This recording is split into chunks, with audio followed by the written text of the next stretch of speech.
que me contactó con María Parecino, y bueno, y agradecer profundamente a la doctora María Fernanda Marchetti, que es coordinadora del área de bioética del Ministerio de la Provincia de Córdoba, al COMIPAS, que el COMIPAS está formado,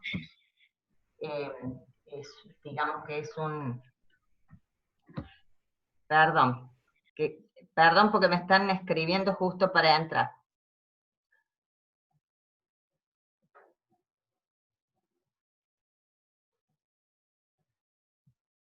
Ahí está, perdón, estaba pasando el lead.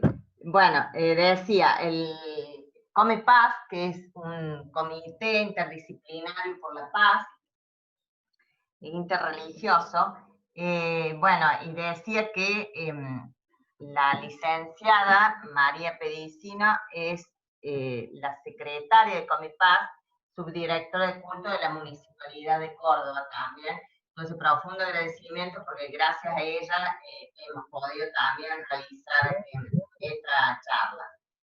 Especial agradecimiento por los disertantes, el rabino Marcelo Polakov, Imán Slayman, el señor Pedro Torres de la Comunidad Católica, padre Agustín Stepanian, de la Iglesia Apostólica Armenia. Bueno, profundo agradecimiento a todos por estar hoy presentes. Y bueno, y doy la palabra a la licenciada María para que, bueno, haga inicio a la jornada. Hola, muy buenas tardes a todos. En realidad, fundamentalmente gracias a ustedes por invitarnos y gracias al Comipaz, por supuesto, por aceptar esta invitación. Nos parece sumamente importante la temática, o es un tema, digamos, de suficiente relevancia. Y bueno, yo no quiero hablar más, así que le voy a dar la palabra al primero que va a hablar, que es el rabino Marcelo Polakov, que es rabino de la comunidad judía de Córdoba y con una excelente trayectoria, así que Marcelo, te escuchamos.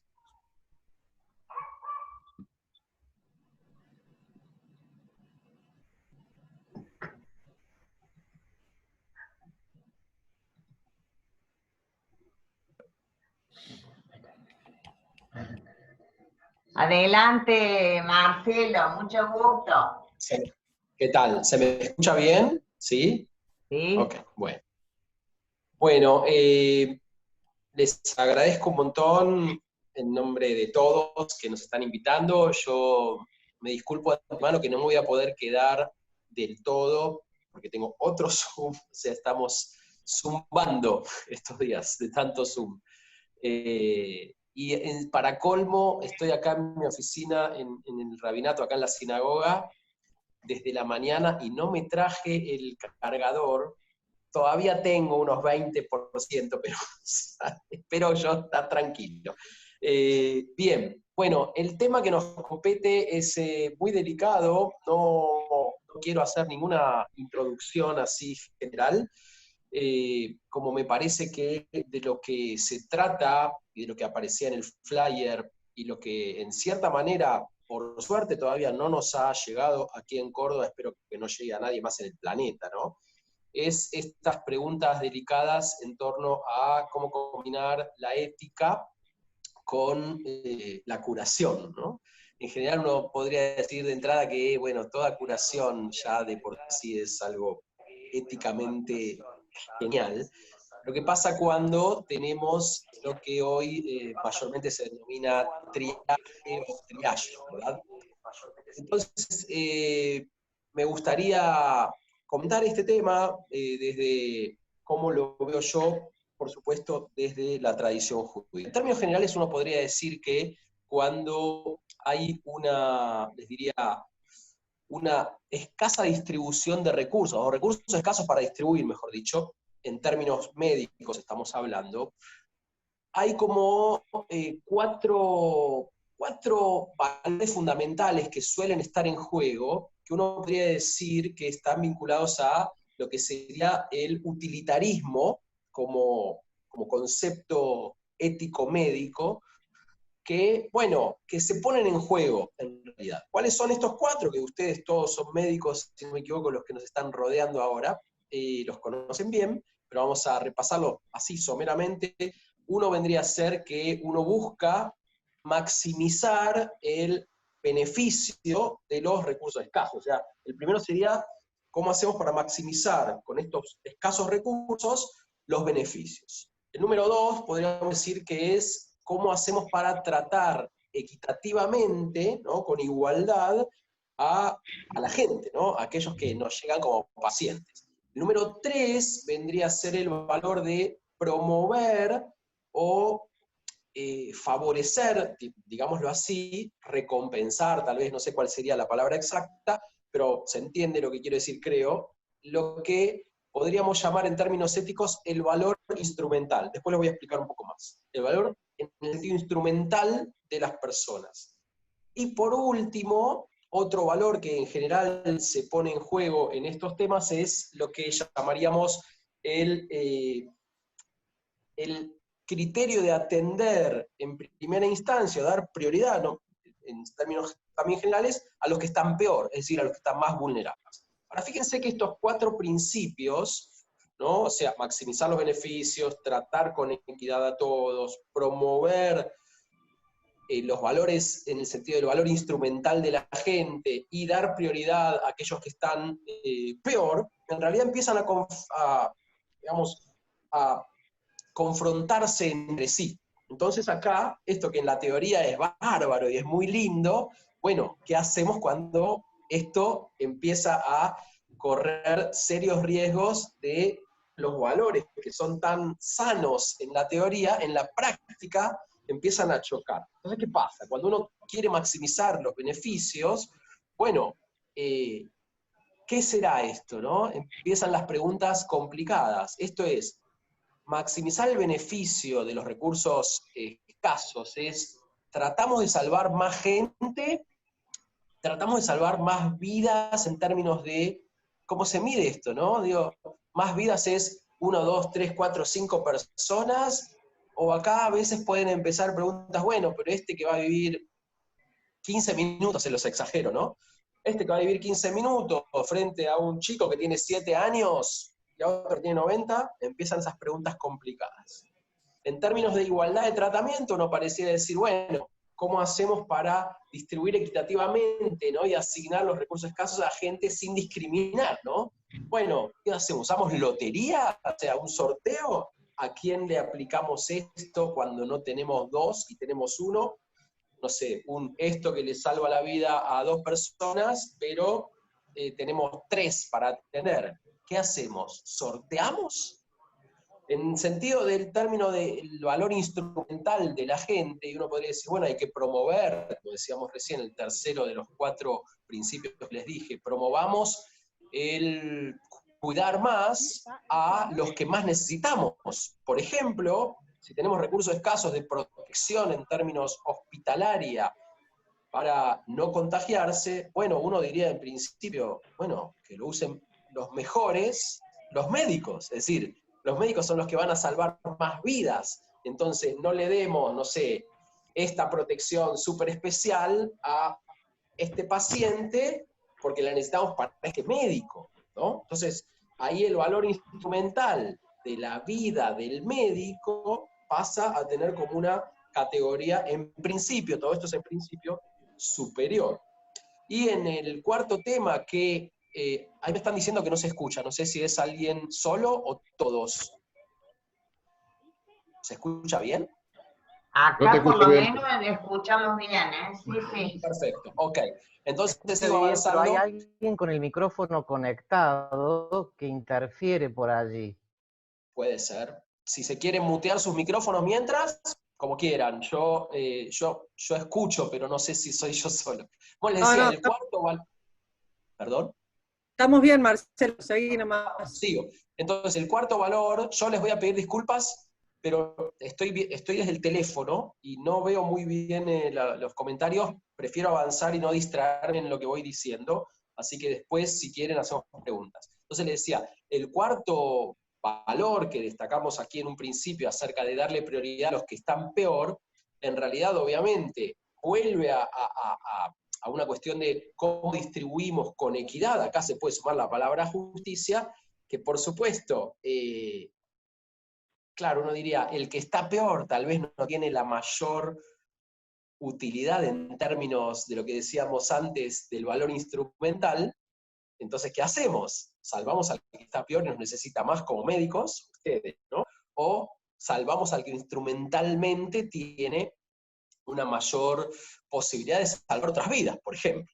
Entonces, bueno, ¿qué hacemos con esto? Porque lo utilitario, por supuesto, es muy importante, hay que tomarlo en cuenta. Nosotros, acá sí digo nosotros en términos de Comipaz, en las distintas tradiciones religiosas, por supuesto, cada una con sus formatos, sus miradas así más específicas, sus valores más arraigados, pero en última instancia me parece que nosotros queremos poner como un granito más arriba de lo que sería lo utilitario y pasar, no dejando de lado lo utilitario, considerándolo, pero yo diría que tendríamos que pasar de lo utilitario a lo sagrado, es decir, sumar el valor de lo sagrado, que es un valor bastante complicado de definir, pero que en cierta manera todas las tradiciones religiosas lo portamos. Entonces, ¿cómo hacemos para sumar en estos conflictos éticos y médicos el valor de lo sagrado? Por un lado, yo les diría que hay un principio, en este caso judaico, recogido también por otras tradiciones religiosas, como escucharemos ahora a continuación, que en hebreo se dice Ein dohim nefesh mipnei nefesh, que quiere decir, es como que no podemos tomar la vida de una persona para sacrificar la vida de otra. Es como que no podemos, está como absolutamente prohibido, ¿no? Fíjense un caso que nos tocó lamentablemente en nuestro país, en la época de la dictadura, en donde estaba este tema de que, no sé, un superior a nivel militar le decía a un soldado, le ponía un revólver al soldado y le decía, matá a X, ¿no? Y el soldado decía, no, ¿cómo lo voy a matar? Y si vos no lo matás, te mato a vos, ¿no? Fíjense. Entonces acá ya ni siquiera es elegir entre dos, otros, terceros, sino que uno mismo está puesto ahí en esa situación. En la ley judía es muy claro lo que tiene que hacer el soldado. El soldado no puede alegar, como acá se aceptó por la, a mis ojos, inmoralísima ley de obediencia debida, que bueno, a mí me ordenó mi coronel asesinar a otra persona y si yo no lo asesinaba, me mataba a mí. Entonces ya soy libre de culpa y cargo. Bueno, en la ley judía ese señor es condenado por asesinato. Ese señor es condenado por asesinato sin ninguna duda. En esto hay acuerdo absoluto. Por supuesto, lo que tendría que hacer, si pudiera, es primero defenderse a su vida y a la del tercero, aún a costo de la vida del coronel. Por eso sería defensa, ¿no?, frente a un casi asesinato. Y si no, si no tiene manera de escapar de esa situación, se tendría que dejar él matar, porque no puede tomar otra vida, incluso para cuidar la propia. Es decir, no puede matar para salvarse. Bueno, así hay un montón de situaciones, pero en este sentido me parece es importante nombrarlo como, así como situación extrema, para ver cómo se deriva eso en las situaciones que no son tan son extremas también, pero digo, no con este grado de violencia, sino que acá lo que interviene es una cuestión de, no sé, de una enfermedad, por supuesto, que no tiene nada que ver con algo voluntario, asesinato, y nada de eso. Pero bueno, era como para que se entienda este principio. Ahora, en general nosotros podríamos decir que frente a la idea del triage, hay como una especie de mirada igualitaria en términos de salvar vidas, ¿no?, desde la tradición judía, en la que todas las vidas, en un principio, tienen el mismo nivel de sacralidad.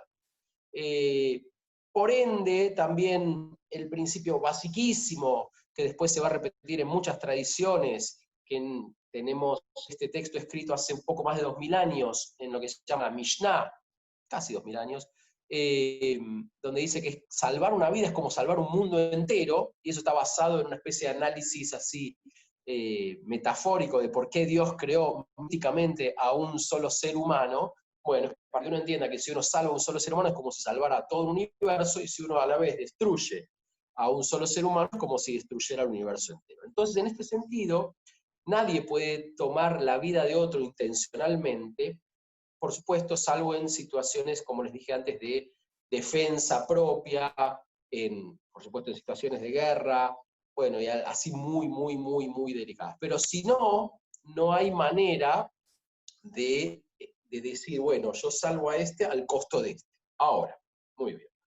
¿Qué pasa cuando lo que se pone en juego es, por ejemplo, si uno tiene que rescatar, ¿no? Porque supongamos que uno está en una situación, no sé, frente a un derrumbe o algo por el estilo, y tiene que rescatar a A o B, y evidentemente no puede salvar a ambos, ¿no? Como en una situación... termino en 3 minutos. Voy a cambiar. Me acaban de avisar del garage, me llegó un WhatsApp que me cierran el garage en 10 minutos, pero ahora voy a llamar para que me esperen. Perdón por la interrupción, pero justo vi el mensajito en el WhatsApp. Les decía, ¿qué pasa cuando uno quiere rescatar en un derrumbe, ¿no? a una persona y son dos? Por supuesto que si las dos tienen la misma posibilidad de ser rescatadas, ahí es el dilema, ¿no? Porque si una está que no se puede rescatar y la otra más fácil, bueno, no hay dilema. Digamos, vayamos a la situación de donde hay dilemas, en donde varios factores tienen que ser considerados. Digámoslo directamente en un hospital, en donde uno tiene para rescatar a A o a B, como para salvar la vida a A o B.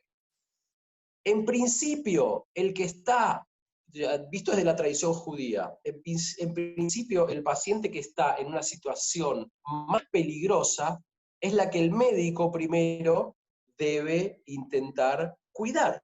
Es decir, frente a dos pacientes, el que está más grave es el primero en que en principio tendría que el médico apelar a intentar salvar. Ahora, ¿qué pasa cuando de los dos pacientes hay una determinación médica en que ese mismo, no sé, aparato, supongamos respirador, puede ser aplicado a uno solo de ellos, y uno está con posibilidades de recuperación y el otro, por una definición médica, no se va a recuperar? Es claro, por lo menos para la tradición judía, que acá es lo que se llama Hayei Sha'ah, que vendría a ser como una esperanza de vida limitada, en la traducción sería a una hora, pero no importa si es una hora, pero es como una pequeña esperanza de vida. Por supuesto, es como que lamentablemente, se prioriza a aquella persona que tenga una posibilidad mayor de recuperación. Ahora, ¿qué pasa si los dos están en una situación similar, ¿no? En la que es muy difícil evaluar si hay alguna diferencia en la posibilidad de recuperación de ambos? Bueno, no habría ninguna posibilidad de elegir a uno por el otro. Habría que tomar un criterio que puede ser a veces, por ejemplo, el que llegó primero.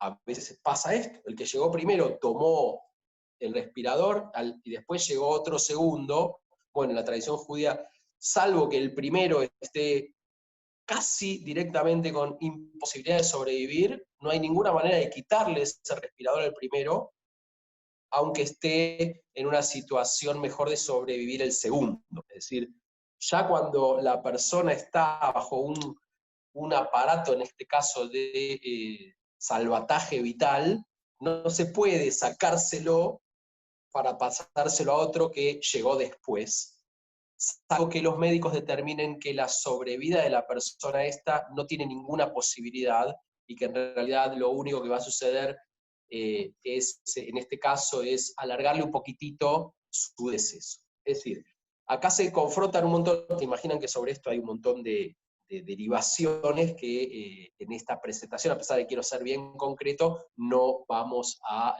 poder llegar. Ahora, estoy viendo acá que me anoté un par de cosas. Bien. Bien, y obviamente no hay ninguna posibilidad, por lo menos desde la ética judía, de que cuando una persona está con un aparato, digamos, un respirador de vuelta, tomar de esa persona y pasársela a otra porque es más joven, o porque va a ser más valiosa para la sociedad, por ejemplo, supónganse, no sé, por decir algo, una persona, vamos a ponerlo bien exagerada, una persona que tiene el respirador, no sé, y que, por decirlo así, exagerado y bruto, ¿no? Como si esto fuera... le sacara valor a esa persona. Pero supónganse una persona iletrada, sin trabajo, qué sé yo, frente a un médico, ¿ok? O un obispo, o un rabino, o un imán, no se le puede quitar a la persona esa el respirador para dárselo a otro, porque entre comillas, sería más valioso para la sociedad. Cuando ya esa persona está bajo un soporte de vida que lo está ayudando a salir adelante, si tiene posibilidades de curarse, no hay ninguna manera de pasarle eso a una persona que se considera bajo algún aspecto cualquiera sea él más beneficioso para la sociedad. Como para concluir estos minutitos que me concedieron, y para ir a salvar mi auto de que queda dentro del garage, les voy a decir así, como 4 o 5 como conclusiones sencillas, pero a la vez medio difíciles. Por un lado, uno, tendríamos que considerar como un imperativo legal judaico que haya un acceso igualitario al cuidado médico. Y las cuestiones de triage deben ser evaluadas más que nada por el tema de salvar vidas, no por otras cosas. Es más, y si los médicos no son los que evalúan esto, o sea, si el mismo médico que intenta curar no es el mismo que decide, sería ideal. Es decir, habría que tener un comité de triage que, también integrado por médicos, pero no solamente por médicos, que puede evaluar las situaciones, en el caso que se pudiera, para asesorar a los médicos después a quién tratar. Es muy terrible un médico que encima está con la cabeza, el corazón y todo su alma dispuesto a salvar vidas, que se tenga que poner a pensar Entonces hay que como diferenciar la decisión, ¿no? Tercerizarla, digamos. Por otro lado, todos los equipos de protección, ahí sí que tienen que ser asignados a aquellos que van a salvar otras vidas. Estamos hablando de equipos de protección, ¿no? En ese sentido, no sé, bueno, incluso vacunas, supónganse que hay vacunas, los primeros que tienen que ser vacunados ahí sí son los médicos, ¿no? En cuanto a la cuestión de la sobrevida y la posibilidad de sobrevida, debe ser un valor a tener en cuenta cuando los escasos son recursos y tenemos cómo diferenciar, en algunos casos hay, en otras veces no se puede, que este recurso va a ser para este de sobrevida de 1 minuto y para este de un montón de años, apliquémoselo a este. Ahora, si solamente en esos casos que les dije antes es cuando se puede retirar, si no, no se puede retirar. Si ya está un paciente respondiendo bien a un tratamiento, no le debe ser removido ese equipo para basando en, no sé, en que el otro es más joven, es más hábil, es más, qué sé yo, tiene un estatus social distinto. ¿Ok? El único criterio es solamente ese que les dije antes, de comprobar que el aparato utilizado no tiene prácticamente ninguna capacidad de salvataje de la vida de la persona que lo está teniendo en ese momento. Bueno, en principio, digamos que, y si se le sacara ese último, habría que seguir acompañándolo con el tratamiento paliativo adecuado hasta que termine su existencia. Como ven, intenté ser rápido, un poco así brutal, pero los temas son difíciles y no quería correrme de foco, y yo les agradezco la atención. Ahora vuelvo, pero me voy acá 1,5 cuadras, perdón, antes que me cierren la cochera. Disculpas, vuelvo en 2,5 cuadras. Permiso. Muy claro, igual, muy rápido, pero muy claro. Anda tranquilo a salvar el auto. Ahí vuelvo. Sí, sí. Bueno, mientras esperamos que Marcelo vuelva quizás para alguna pregunta que pueda haber, puede, no sé, Susana, si te parece que exponga el imán, yihad. Sí, sí, perfecto, perfecto, María. Perfecto. Yihad, te damos la bienvenida, Yihad Sleiman, el imán de la comunidad musulmana de Córdoba. Gracias. Bismillah ar-Rahman ar-Rahim. Alhamdulillah Rabbil Alamin. Wassalatu wassalamu ala Rasulillah. Assalamu alaikum wa rahmatullahi wa barakatuh. En el nombre de Dios, el clemente y misericordioso, la paz sea con todos ustedes. Damos gracias a Dios y a ustedes también por esta oportunidad de este encuentro maravilloso. Y bueno, yo me voy a retirar porque Marcelo habló todo, no dejó para nadie, ¿no? ¿Viste cómo es? Así que, bueno, muy interesante lo de Marcelo y acá no es mucho para agregar, pero bueno, vamos a agregar. Estamos todos de acuerdo prácticamente con lo que dijo Marcelo. A veces el tema de la vida y la muerte son realmente dos grandes misterios de la existencia.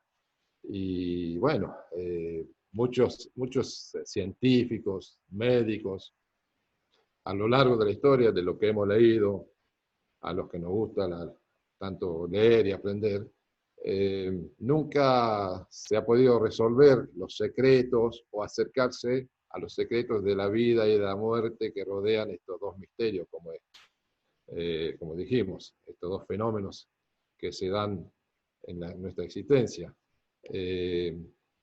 Generalmente, como religiosos que somos, nosotros estamos en la tarea o en la misión de direccionar o ubicar a los seres humanos, hablo a los creyentes que creen en Dios, por supuesto, y tratar a los no creyentes también de reubicarlos en un sendero, en un camino que nos lleve a transitar esta vida para llegar al otro paso. Así como el nacimiento sí es un paso hacia esta vida mundanal, el paso hacia la otra vida es la muerte y después, por supuesto, tenemos la vida eterna estamos hablando siempre, ¿no es cierto?, desde la óptica religiosa.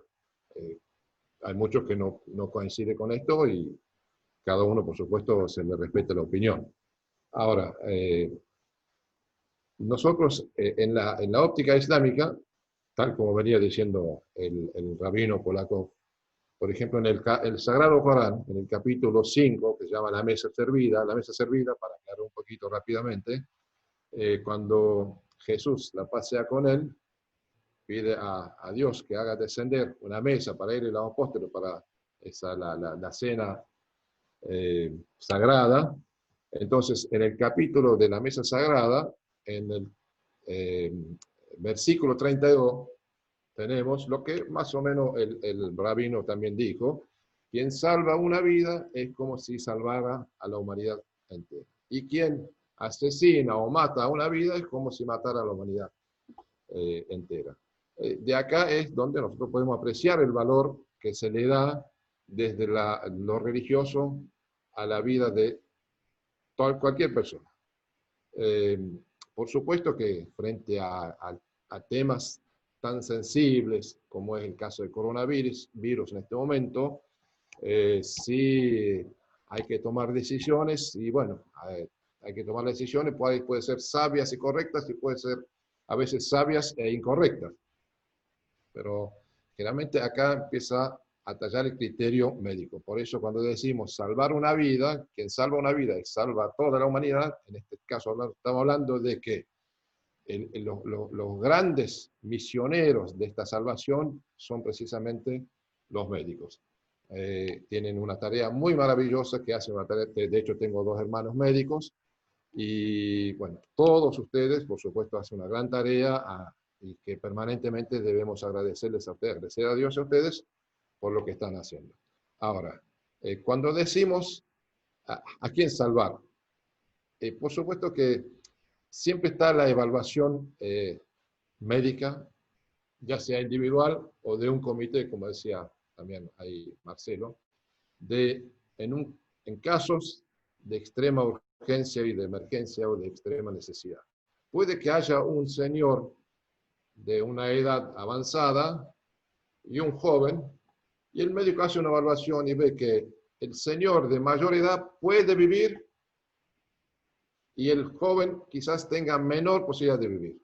Y el médico seguramente va a tomar la decisión por esa persona que tiene mayor posibilidad, digamos, siempre hablando de casos extremos, de casos bastante difíciles de tomar decisiones, pero que en definitiva si hay que tomarlas, la tiene que tomar el médico y, como dijimos, evaluando las situaciones y las condiciones.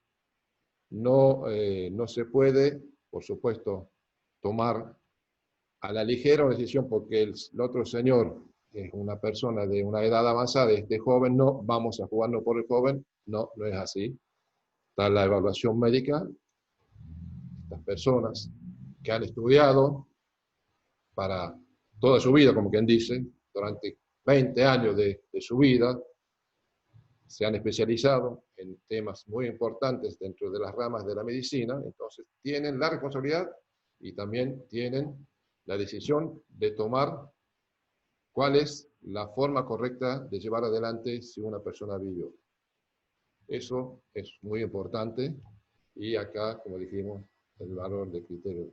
A veces sucede también para el caso de la muerte clínica, la muerte, el estado vegetal, la muerte clínica, la muerte cerebral. En el caso, por ejemplo, la Escuela de Medicina de Estados Unidos, yo estaba sobre ese tema hace unos meses atrás, la Escuela de Medicina de Estados Unidos dice que para desconectar los aparatos para una persona que sufre una muerte cerebral, necesita que exista la muerte del encéfalo en completo. A ver, yo no soy médico, pero me parece que el encéfalo está compuesto por el cerebro, el cerebelo y el tronco cerebral, ¿no es cierto? Algo así, me corrigen los médicos.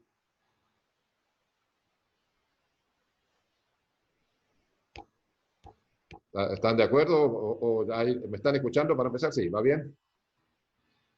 Bueno, entonces, yo soy el rabino que volví, te digo que está muy bien lo que decís ya. Gracias, Marcelo. Entonces, por ejemplo, la Escuela de Medicina de Estados Unidos dice que para desconectar el aparato, en este caso, a un enfermo terminal, como llamarlo de esta forma, se tiene que dar la muerte del cerebro, la muerte del cerebelo y la muerte del tronco cerebral. La Escuela de Medicina de Inglaterra, de Gran Bretaña, dice que no, con que se dé la muerte de esos tres factores, uno de esos tres factores es suficiente para desconectar el aparato. Y ya, ¿no es cierto?, por supuesto, terminar con la vida del paciente. El concepto islámico dice que el cerebro y el cerebelo, mientras sigan funcionando, no se debe desconectar un aparato, por ejemplo. El que le pasa el aire, le pasa inclusive la alimentación a una persona. Y también, por supuesto, acá es una decisión muy fuerte que deben tomar los médicos, porque no solamente desconectar, por más que hay una opinión que dice que los tres factores o los tres componentes del encéfalo, o el otro dice un solo componente, la decisión siempre va a ser del médico. Por supuesto que también la decisión de las familiares. En el concepto islámico, no se puede desconectar un aparato, por ejemplo, si el tronco cerebral sigue funcionando como corresponde. Por más que esté muerto el cerebro y el cerebelo, el tronco cerebral. Y se han dado casos en muchos en los países islámicos y países árabes, donde después de 15 años, una mujer y un joven se han recuperado por completo. Entonces, por más que la decisión sea realmente fuerte, por más que pueda doler y pueda causar pena en una persona, un médico, es para analizarlo y después tomar justamente una decisión al respecto. Y no sé si voy bien con el tiempo, ya me excedí, estoy bien.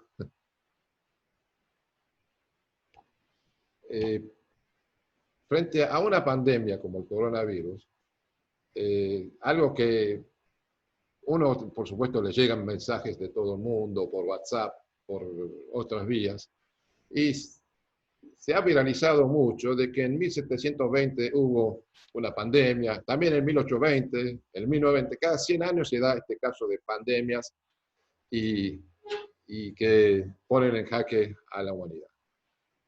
Nosotros hoy, el mundo avanzó tanto, que por ejemplo en la Argentina, frente a esto que está pasando, y que puede volver a suceder, porque no sabemos, porque dice que el virus puede volver a brotar, puede volver a extenderse, como está pasando en algunos lugares del mundo, puede ser China y en España y en Italia. Yo creo que el gobierno, nuestros gobiernos, ya sea tanto nacional como provincial y municipal, deben optimizar los recursos. Hoy en día necesitamos que los recursos que estén al alcance de estos gobiernos, o que estos gobiernos se pueda recaudar, destinarlos sobre todo hoy al tema de salud. No es la prioridad, en este caso, ni la educación, con el respeto que le tengo a la educación y a los ministros, ni tampoco el transporte, ni ninguna otra cosa que no sea la salud. Hay que destinar los recursos del Estado en un 100%, en el sentido 100%, por decir, que sí o sí hacia la prioridad que es la salud. Tanto como dijimos, las otras necesidades de la población, si bien es cierto que por ahí decimos que no pueden esperar, pero sí hay que tomar también un tiempo y tratar de que las otras necesidades estén por ahora a la izquierda.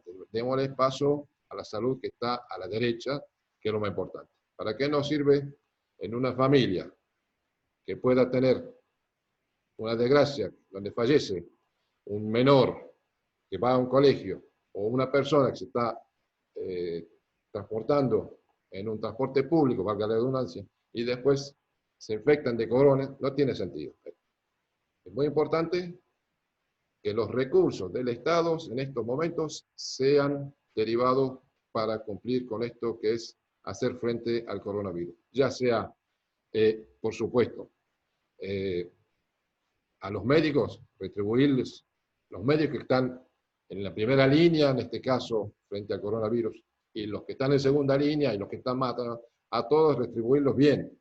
Y esto es un concepto que todos estamos de acuerdo, pero yo siempre lo vengo diciendo.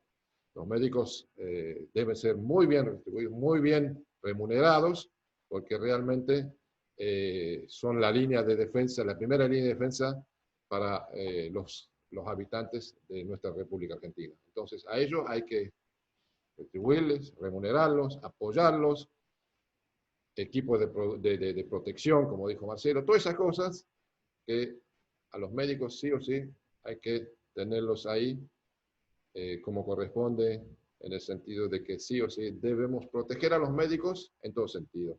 Y el gobierno, por supuesto, el primero que debe hacerlo. Los demás recursos no importan, los demás necesidades no importan.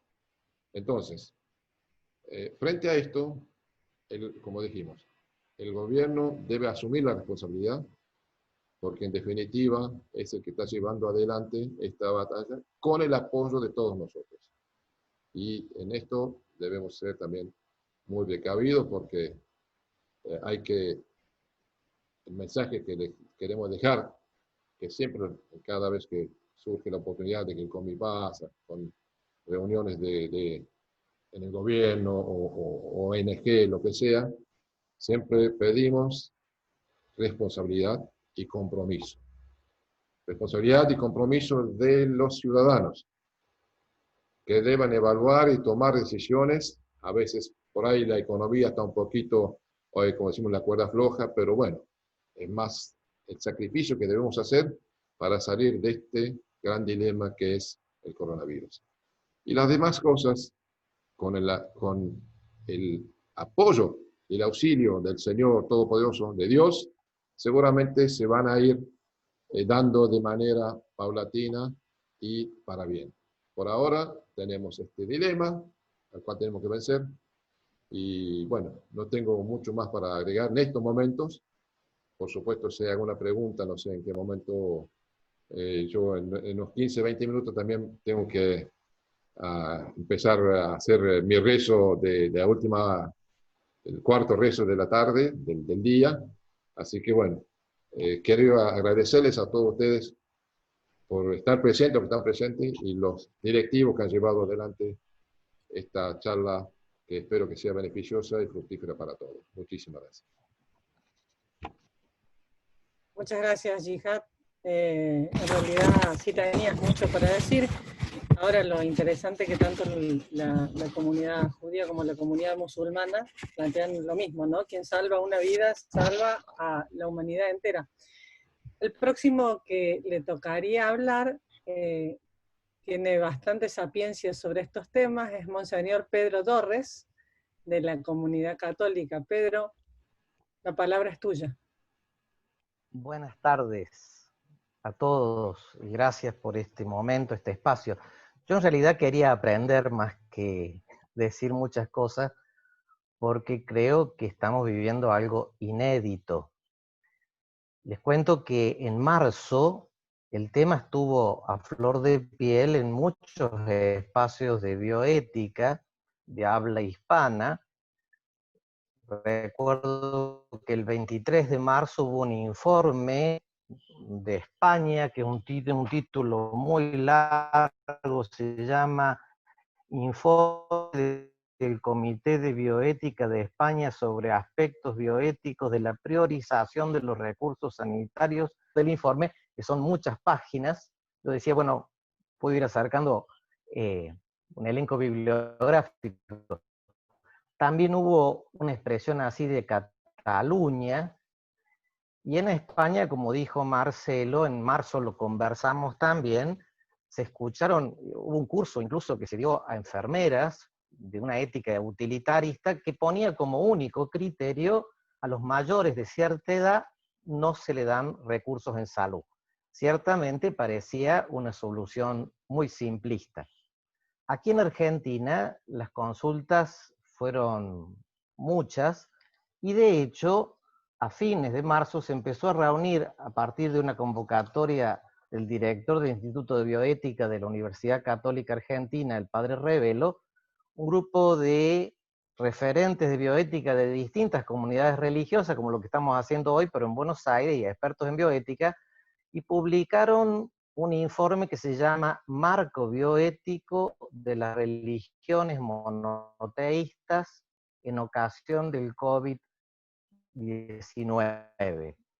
Esto está en internet y hay muchos elementos coincidentes en esos principios bioéticos que están consagrados ya desde la situación del Código de Helsinki, del Código de Nuremberg, de lo que se vivió en Estados Unidos, digo, de los que ha dicho Marcelo.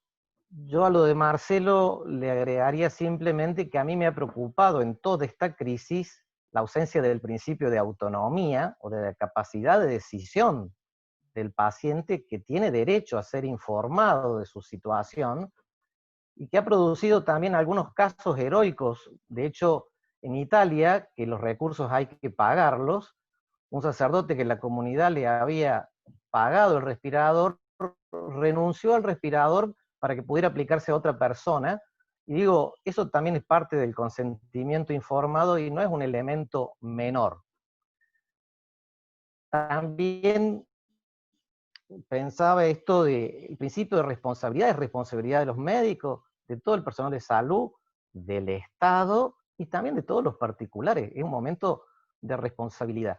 Y así como yo les decía que hay que aprender, el título que le habían puesto a este momento, que era ética médica frente a la muerte, a mí me hizo reflexionar no solamente en el triage, que Marcelo lo abordó de un modo directo, sino en que tenemos que aprender de este momento, aprender que no podemos tener un sistema de salud tan precario, ni una precarización de los agentes de la salud, aprender de esto del misterio de la muerte. Desde lo que decía también Jihad, yo recuerdo que en el año 2000 o 2001, aquí en el Patio Olmos, hubo un congreso de la Academia de Ciencias Médicas y la Academia de Derecho Nacional sobre el tema de determinación del momento de la muerte. Porque la muerte siempre ha sido igual, pero los criterios de determinación del momento de la muerte han ido cambiando con el tiempo, desde el espejito, la respiración, el corazón, al electroencefalograma lineal, y es este principio, este tema de la determinación del momento de la muerte clave para el tema, por ejemplo, de trasplantes, para el tema de acompañamiento. Y acá otra cosa que no dijo Marcelo, pero que lo hemos conversado en algún momento. A veces un paciente no se puede curar, pero no por eso hay que dejarlo de cuidar.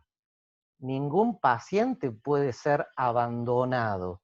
De hecho, la medicina paliativa tuvo en su momento en Córdoba referentes importantísimos, después no se invirtió tanto en ella, y quienes hacen medicina paliativa saben de la importancia de lo interdisciplinar, porque no basta que acompañe el médico, sino hace falta desde la asistencia psicológica hasta la asistencia religiosa, que también es un derecho a tener en cuenta en este momento entre los temas éticos. En ese sentido, me parece a mí que ningún protocolo va a poder abordar todos los casos, pero es importante que los haya. De hecho, aquí, en Córdoba, por lo menos en una conducción centralizada, se han producido muchos protocolos, y me animo a decir que interdisciplinares. Tengo entendido que entre los que están aquí en el Zoom, hay algunos de los que han participado y participan, y creo que ha sido un signo de madurez, más allá de intereses. Lo que se está haciendo en la búsqueda de la vacuna internacionalmente es importante también en este sentido. No se está buscando una patente, sino realmente una solución. Ahora, tiene que haber protocolos que sean interdisciplinares, pero siempre la ley se va a encontrar que el caso concreto desborda nuestra imaginación. Y allí hace falta formar la conciencia o la prudencia médica y del equipo médico. Como dijo Marcelo, uno de los pasos de la prudencia es dejarse aconsejar. Y más que una persona que decida, tendría que haber en los hospitales que están siendo hospitales con COVID, en Córdoba están determinados más o menos cuáles son, un equipo que acompañe, así como hay comités de ética de investigación, bueno, tener ad hoc una referencia, porque también tenemos que cuidar a nuestros médicos que no se quemen, no solamente que no se contagien, sino se quemen por el estrés. Los suicidios que ha habido, por lo menos en Italia, de personal de la salud, ha sido gente que se ha visto como embretada en la situación del triage. Ahora yo decía, aprender de este momento. El tema de la muerte ha sido un tema de siempre. De hecho, algunos antropólogos hablan de una presencia del tema de la muerte en todas las culturas, y el tema del curar como un paso importantísimo en la historia de las culturas. En el siglo XX, y recogiendo aquello de Nietzsche, que había hasta matado a Dios, Dios ha muerto y lo he matado yo, el tema de la muerte ha sido un tema central, quizá porque ha sido un siglo de tantas guerras y ojalá que no las haya más. De hecho, Heidegger, filósofo, decía que el hombre es un ser para la muerte, aunque él plantaba la muerte como una posibilidad de la suprema imposibilidad. Hace poco tiempo, hace un año y medio, Luc Ferry, un agnóstico, pero que ha sido ministro de Educación de Francia, un pensador importante, y hablando de el transhumanismo, que es lo que se estaba viniendo, saben que algunos dicen que el humanismo ya había sido superado, y se ha superado por dos caminos: o el mundo de la tecnología, la robótica, o la genética. Y si no, el mundo se va a destruir, que es lo que aparece en el cine, y hay que irnos a otro planeta. El transhumanismo proponía muchos modos de mejorar al hombre, pero de hecho, dice Luc Ferry, se encuentra con una pregunta que no puede responder, que es el tema de la muerte. De hecho, hay un libro de diálogos de él con el cardenal Ravazzi muy interesante. Ahora, ha sido una pregunta de siempre. Por eso es un tema no solo práctico, sino un tema existencial. Y un médico de Estados Unidos decía, esta enfermedad es muy triste, porque es una enfermedad que implica el confinamiento del enfermo y su soledad. Hay una viejita que ha estado 70 días internada, ha sido aquí en Córdoba, dada de alta después de 70 días, pasó por el italiano y después el Rawson, le han atendido muy bien el Rawson, el día domingo. Y ha estado sola. Recién tuvo comunicación gracias a los médicos con su familia a través de una tablet en el Rawson. Era de los que estaba en el hogar de Saldán. Bueno, es una enfermedad muy triste porque incluso a la hora de la muerte nos priva de una vivencia de la muerte y del duelo. Este es un tema también a considerar, cómo se aborda y cómo se acompaña, única. Un especialista en duelo español, Bermejo, dice, vamos a estar ante situaciones de elaboración del duelo únicas. Y de hecho, quien le dice a la familia que el paciente ha fallecido y se lo entrega en situaciones de bioseguridad única, es el médico o el equipo de salud. Es un tema denso, es un tema inédito en su modo, y es un tema que, por lo menos en la ética y en la enseñanza de la Iglesia, ha estado siempre. Todos tienen claro, creo culturalmente, que la Iglesia está en contra de la eutanasia, o sea, toda práctica que por activa o por pasiva provoque la muerte, pero a veces también hemos olvidado que la Iglesia está en contra de la distanasia, que es prolongar la vida, también artificialmente e innecesariamente. De hecho, hay un término que es muy difícil de definir, la ortotanasia. Bueno, morir bien es morir dignamente. De hecho, la muerte no es solo un momento, es, puede decirse, un proceso. En el caso de Jesús, una decisión, una entrega, un sacrificio. Jesús lo comparó a un parto. Es doloroso, pero que nosotros podemos decirle a Heidegger que para nosotros la muerte es la suprema posibilidad de la suprema posibilidad. Por eso es tan importante acompañar y vencer también un enemigo en este momento, que es el miedo a la muerte, que está presente en toda la historia y en toda nuestra psicología, y el miedo a tratar con esta situación límite que nos está desafiando tan fuertemente. Y como cuestión ética, entonces es cómo curar cuando hay riesgo de muerte, cómo retrasarla, cómo acompañarla y cómo administrar los recursos limitados en salud. En ese sentido, esperemos no llegar a una situación límite, pero yo me animo a decir que acá nos hacen falta decisiones, digamos, consensuadas de todos los sectores en orden de encontrar criterios. Marcelo ha marcado algunos. El más grave debe ser atendido, el que tiene posibilidad de recuperación, el que, digamos, llegó primero porque no puedo desconectar a uno para beneficiar a otro. Hay una serie de pautas, pero siempre estará de por medio también la conciencia y la prudencia del equipo de salud, que acompañado tendrá que tomar en algún caso decisiones límite. Me ha pasado acompañar gente que en accidentes de tránsito, una ambulancia que llegó y tenía 30 heridos en un accidente en La Pampa, un poquito más al sur, y los médicos tuvieron que hacer opciones ahí a las apuradas. Bueno, nosotros todo este tiempo de aislamiento nos ha dado tiempo para reflexionar y pensar, y en ese clave tenemos que ir como encontrando que la dignidad del hombre es de todos y para todos, que la vida es sagrada, no somos dueños de la vida, y el médico tampoco es dueño de la vida, que la gente en realidad hace un acto de confianza, pone su vida en las manos del médico, pero que esa confianza no tiene que abrumarlo al médico, ni suplirle en esa capacidad de información y de respetar la autonomía del paciente, sino animarlo en este momento en que están viviendo muchos heroicamente. También de acuerdo con lo de Marcelo, y está en ese planteo bioético de las religiones monoteístas, que hay que cuidar de un modo especial al personal de salud, no solo porque es útil.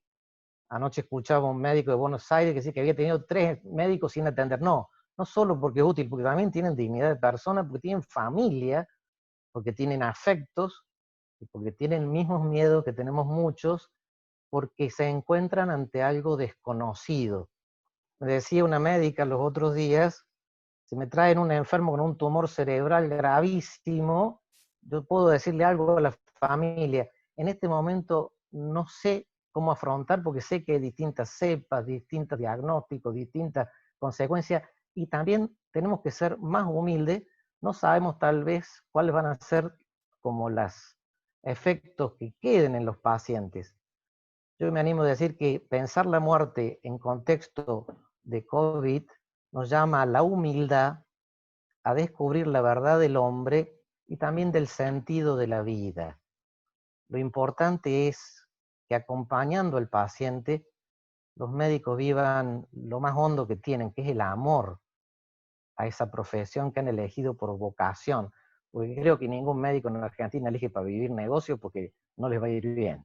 Entonces, poner amor y acompañar incluso cuando alguien muere, a mí me llama la atención cuántas veces estaba al lado de un moribundo, lo único que pide es saber que alguien está, y hasta a veces pide tomar la mano.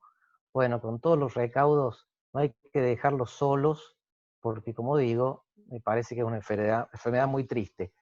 Yo he dicho desordenadamente muchas cosas, pero les invito a que vayan la bibliografía de este comité y la reflexionemos, porque va a depender como de la conciencia de cada uno a la hora de tomar decisiones, la agilidad que pueda tener para afrontarlas con la mayor sabiduría posible. Has dicho muchas cosas y muchas cosas excelentes, Pedro, además de dejar abiertas algunas preguntas. Me parece que todos vamos a querer que nos pases lo que citaste.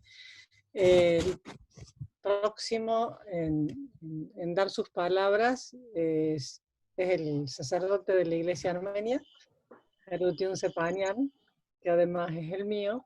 Así que, Erair, la palabra es tuya. Bueno, hola, buenas tardes a todos. Como siempre, también yo estoy agradecido para estar en ese grupo y que Dios me da fuerza para decir algo. Un tema muy complicado, pero quiero aclarar que cualquiera de ustedes, nosotros todos quieren vivir y tienen derecho a vivir y también quieren dar vida si es posible. Si algo tenemos que hacer, seguramente vamos a hacer para que la persona que conocemos, no conocemos, no importa, que vive. Porque la vida es buena, la vida es, como cristiano, es un don, un regalo de Dios. Ya sé que el dueño de la vida es Dios, pero es un regalo para nosotros para disfrutar o en esa forma acercarse a Él. Pero justo yo soy el más chico en el Comipaz y con menos experiencia. Entonces, cuando Mara me mandó el aviso, pregunté a uno de los sacerdotes de Iglesia Armenia diciendo qué voy a decir, eh, qué puedo decir o qué tengo que decir. En realidad, es un tema muy complicado, pero por otro punto de vista, porque mi español no es tan bueno y no puedo elegir palabras, a veces me van a saltar palabras que no son correctos, puede ser, o no son, no tengo que decir, pero voy a hablar simple.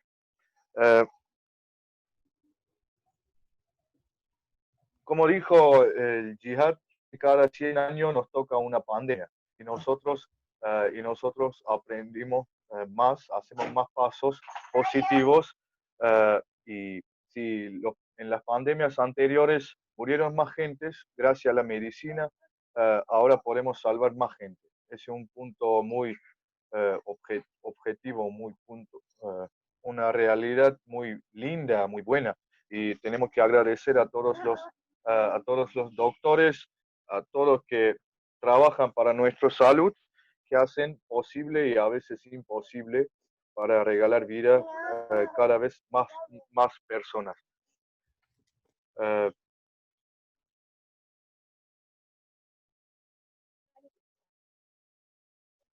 La decisión toma el médico, el doctor o lo que está al frente de dos personas que cada uno tiene sus derechos, derechos con mayúsculas, vivir.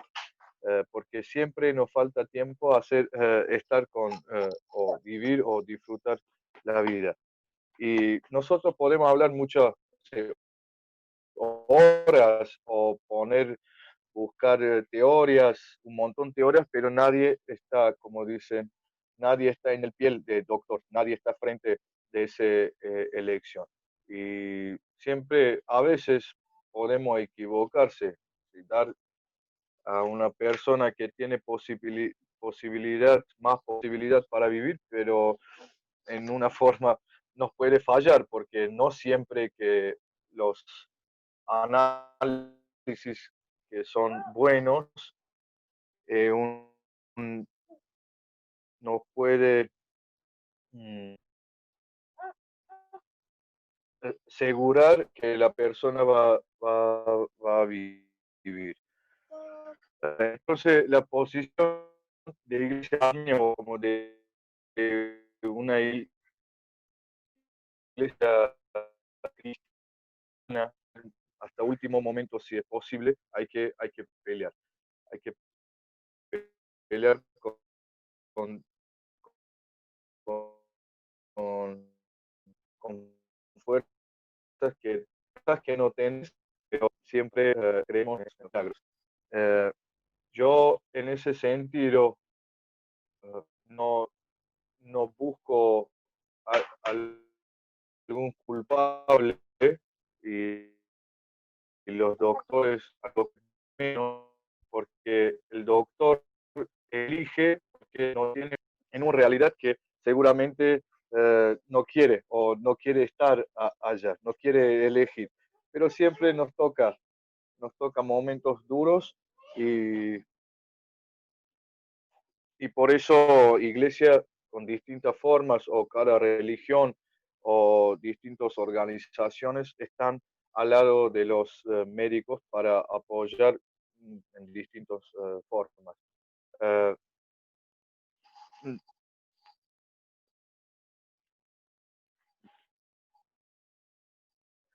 la única preocupación puede ser que esa elección sea, no sé si puede decir temporal, para para un momento duro, para una pandemia. Porque, como dijo el Monseñor, la Iglesia Armenia también está contra de eutanasia o distintos ese tipo modelos de cortar la vida, eh, que no sea un modo así, no que el doctor, eh, para no cumplir sus obligaciones, quiere elegir a uno que va a morir más rápido o a uno que va a vivir y nos da eh, no trae muchos problemas, sino quiero que entendimos, o en mi pensamiento, que los doctores, los médicos, como otros profesionales de otros lados, son instrumentos ahora especialmente, siempre, pero ahora veremos especialmente que son instrumentos de Dios. Para un creyente creo que es entendible lo que digo. Como cada uno es instrumento de Dios a hacer algo bueno, los médicos ahora son un batallón de los instrumentos que Dios puso en esa tierra para salvar o para mejorar un poco la situación. Uh, es lamentablemente un tema en la iglesia que, si no nos toca hablar mejor, nadie puede tener uno, sino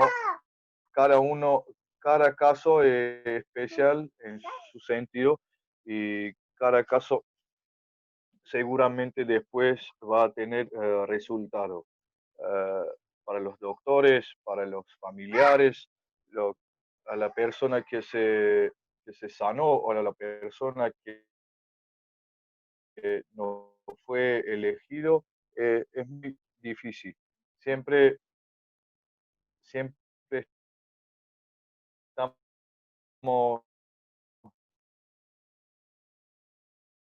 pro para la vida. Porque es lindo vivir. Y las personas que no son elegidos podemos solamente dar o mandar al brazo del Señor para que se cure él. ¿Qué? Mara, no sé si Sí, me se escuchan bien, porque te justo escucha yo en mi muy mal. casa, tengo un terremoto, entonces estoy medio escondido en la casa porque mi hijo siempre busca a mí. Es lo que estuvimos escuchando, Laran, pero se te escuchaba muy interrumpido, muy cortado. Sí, el internet no está bien acá. Bueno, ¿querés resumir algo?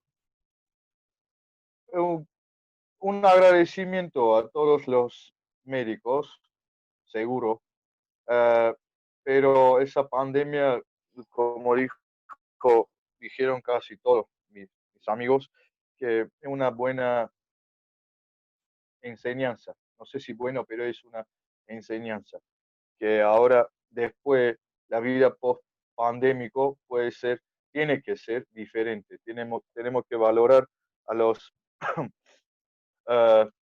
no solo profesionales, a la gente que realmente con sus trabajos, con sus presencias, nos traen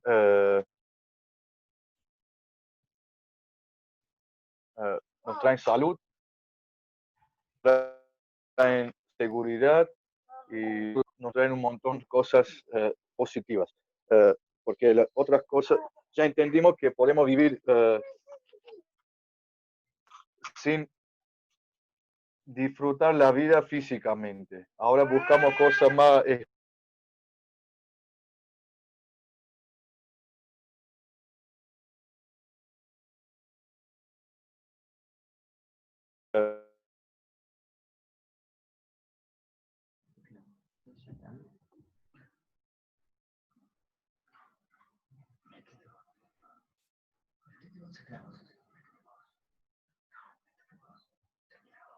Bueno, parece que hemos perdido la señal. La propagación de esta enfermedad también generan dilemas, generan conflictos, ¿no? Porque hay personas que están de acuerdo, personas que no quieren, personas que se cansaron, que por qué me tengo que aislar, que mis derechos, que mis garantías. Entonces, se van generando muchos roces y muchos enfrentamientos que son los que generan estos dilemas que nos obligan a decir, bueno, ¿cómo hacemos? ¿Cómo avanzamos? Y en realidad, como humanidad, que ya se mencionó antes, hemos pasado otras veces por situaciones similares. Lo que pasa es que como sociedad hemos ido cambiando. Entonces, no es lo mismo la pandemia que sufrieron en el 18, en 1918 con la gripe, ni lo que fue cuando fue lo del VIH-Sida, porque además como sociedad y como mundo hemos ido cambiando. Probablemente ahora una ventaja que tenemos es la globalización y el conocer muchas cosas y que la información viaje rápidamente, pero también se convierte en una desventaja, ¿no? Porque que hoy sepamos cuántos mueren en este preciso momento no sé, cuántos murieron en China, todo lo que pasa en el mundo nos pasa a cada uno de nosotros, ¿no? Entonces estamos abrumados de situaciones que antes capaz que cada uno vivía en su realidad, en su contexto, porque no conocía lo otro. Y también esta misma globalización hace que, en el caso del virus, viaje de un lado para el otro, no hay fronteras. Entonces, fíjense que, pese a que puedan ser situaciones similares en cuanto a que estamos en una pandemia, el mundo ha ido cambiando. Entonces, hay cuestiones que son diferentes y nos complican, y hay cuestiones, como ya se dijeron acá, en relación al, por ejemplo, al progreso de la medicina, que nos ayudan, ¿no? Tenemos otras formas. Si ustedes ven la foto allí, antes las formas de protección eran bastante básicas, ahora tenemos quizás más herramientas para protegernos. Y quizás la idea más importante que quería compartir con ustedes, también tomada de otras personas, pero que me parece sumamente valiosa, es esto de entender que la bioética, más que nunca, hoy se convierte en esta especie de faro en medio de una tormenta. Y el faro sirve para eso, para guiar, para orientar, no da soluciones. No ejerce la solución, no le impone, pero sí ilumina en medio de lo complicado para que esta toma de decisiones esté orientada en función de lo que vamos a ver después, y que algo se dijo ya, de todo lo que son la garantía de los derechos, el cuidado amoroso de las personas, el nunca abandonar, una serie de cuestiones que no pueden faltar a la hora del proceso de toma de decisiones, incluso cuando hablamos de la cuestión médica y científica. Y a la hora de pensar en dilemas que trae esta pandemia, hay un montón, hay muchos, claramente, pero que algo ya se dijo, así que esto lo pasaremos muy rápido. ¿Quién vale más? ¿Qué es lo que vale más? ¿La vida de 1, la vida de 5, la vida de 20, la vida del más joven, del más viejo, del más profesional, ¿no? Y también, ¿quién es el que decide? ¿No? Decide el médico, deciden los médicos, decide la sociedad. ¿Quiénes son los que deciden y con qué criterio deciden? ¿Y por qué tienen el poder de decidir? ¿No? Uno también como sociedad podría decir, ¿y por qué estos pueden decidir por sobre otros? ¿No? Fíjense la cantidad de cuestiones que entran en juego cuando lo tratamos de analizar rápidamente.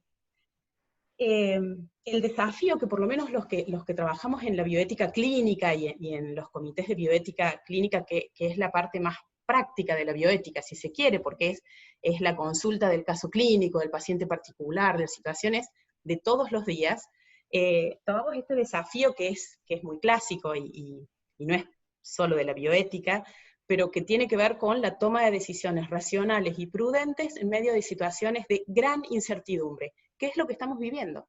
¿No? El no saber a qué me enfrento, el no saber exactamente cuál es el tratamiento, el no tener en claro cuántos recursos voy a tener, y en dónde y hasta cuándo.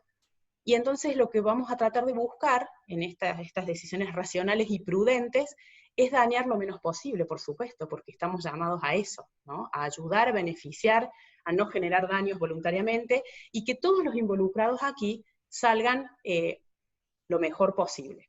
Y acá los involucrados son todos, ¿no? Son los pacientes, son los familiares, ya se nombró antes, ¿no? Esta enfermedad que es muy triste y es muy dura porque obliga a la soledad en algún punto. Entonces los familiares también quedan excluidos y sufriendo aunque no estén enfermos. Los profesionales de la salud porque nos obliga a manejarnos y a trabajar de un modo diferente al que venimos trabajando hace mucho, ¿no? Sobre todo los que hacemos medicina paliativa, nos esforzamos por la compañía, el acompañamiento permanente, el refuerzo de la familia. Nuestro núcleo de trabajo es el paciente y la familia, no concebimos el paciente en soledad, y ahora la pandemia nos obliga a pensar en un paciente en soledad. Entonces la situación de la sociedad toda está cambiada, ¿no? Nos obliga a cambiar en algún punto la forma de encararlo, pero no tenemos que permitir que nos obligue a cambiar nuestra forma de cuidar y de atender. Y entonces, solamente para tener presente, pensando en los que puedan no ser del círculo de los profesionales de la salud, cuando uno tiene que decidir en estos momentos, lo que más sale es la terapia, ¿no? Los respiradores, la UTI, estamos todos como muy especializados en estas cuestiones, cuando en realidad los que de verdad saben mucho de esto son un grupo muy reducido, ¿no? Incluso entre los mismos médicos, la mayoría no somos muy expertos en estas cuestiones, ¿no? Cada uno sabe más de su especialidad, y estos suelen ser temas como más específicos para los que están en las áreas críticas, pero un criterio fundamental es entender que la terapia intensiva fue creada y fue una gran solución de la tecnología aplicada a pacientes graves, pensado como un lugar de alta complejidad para que los pacientes graves, pero recuperables, puedan restablecerse.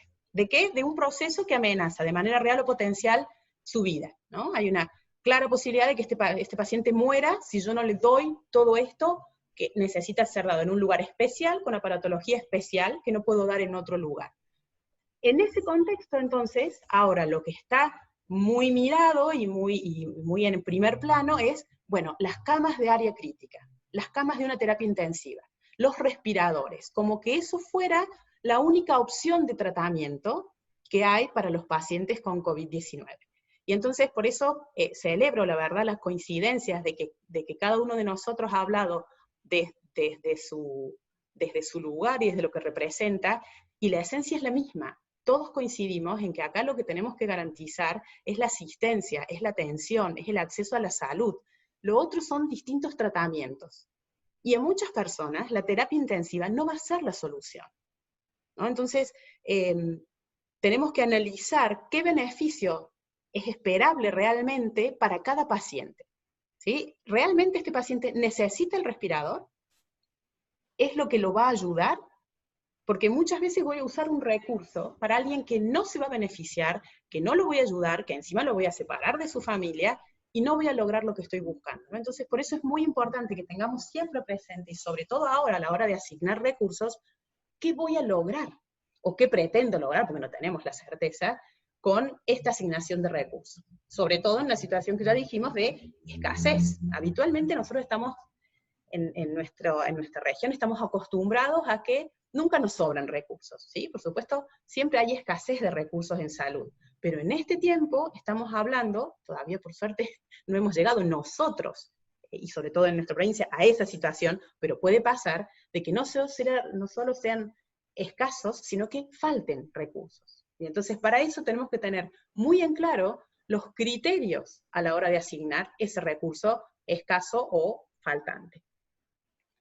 Y volviendo entonces a la imagen esta del faro que ilumina y orienta en la recomendación, es muy propio de los comités de bioética clínica. El padre Torres creo que mencionaba que sería muy importante poder contar no solo con comités de investigación, y la verdad que sí, nosotros en la provincia en este momento tenemos 14 comités de bioética clínica en la parte pública que están acreditados para hacer esta tarea, ¿no? De asesoramiento en la toma de decisiones clínicas, de situaciones complejas y dilemáticas, y hay 7 instituciones privadas que hace ya muchísimos años que funcionan con sus comités de bioética clínica, que están para esto, ¿no? Para asesorar, acompañar y brindar este acompañamiento al profesional, que no es que se desliga de la toma de decisión, ¿no? El equipo profesional, el equipo de salud, es el que toma la decisión, pero lo que cambia es que está acompañado por un grupo que está entrenado en tomar decisiones de una manera racional, con una deliberación previa,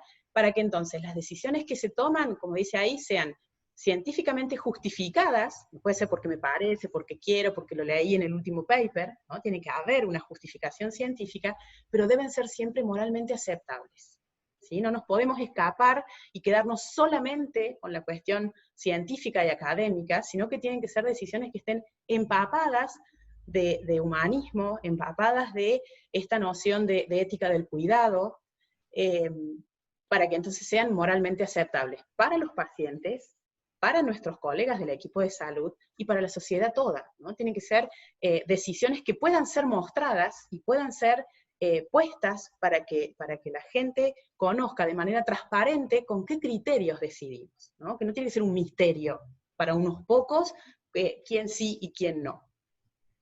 Entonces decíamos que no se quita la responsabilidad profesional, pero sí es cierto que este acompañamiento disminuye, y esto está incluso demostrado con distintos trabajos y publicaciones, que disminuye el distrés, el peso, la angustia moral que tienen este tipo de decisiones tan difíciles. Mucho más en este contexto, ¿no? Donde la gente está cansada, el equipo de salud está agotado, viene de muchas guardias, de mucha angustia, mucha incertidumbre. Eso a veces desgasta aún más que las horas de trabajo, ¿no? El no saber muy bien para dónde voy, el no saber, ¿y qué va a pasar cuando tenga que decidir? ¿No? En este momento al propio equipo de salud también le pasa. Y cuando tenga que decidir, si es que me toca, ¿qué decido?